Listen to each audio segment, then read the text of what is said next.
I want to get into this a little bit because people ask me, they say, given the beliefs you have, why, and I've even been by people who don't know me, like they'll hit me, like, oh, like he's ex-CIA, so you can't trust him or something. I'm like, guys, I was a kid growing up in New York, 9/11 happens, and I just feel like I want to help.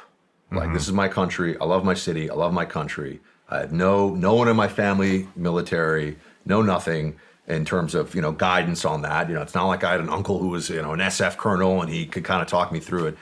And I was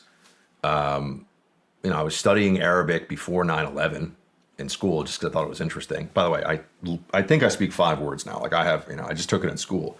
But that was enough at the time to, the recruiters got in, if you just had anything, I had some policy familiarity. I was studying Mideast history and politics in school and taking a little Arabic.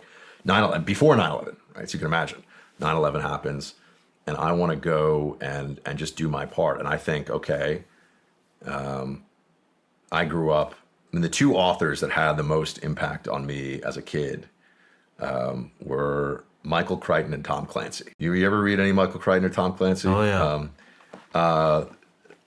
They were the first of all, that I remember it. I was probably 4th grade where I liked reading those books more than watching any TV show, or, I got so into it that I would look for it. And that was really important.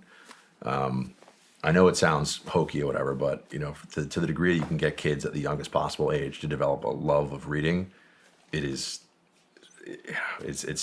been a godsend for me. And I think it's so important for everybody else. Anyway, my only knowledge of any of this stuff was from reading like Tom Clancy books, honestly, about the CIA, who unfortunately often find their way to the top of the institution, then they control the institutional power, right? So I'm not casting it. I have to deal with this with the FBI all the time. I get these FBI guys who are like, Buck, I love your show.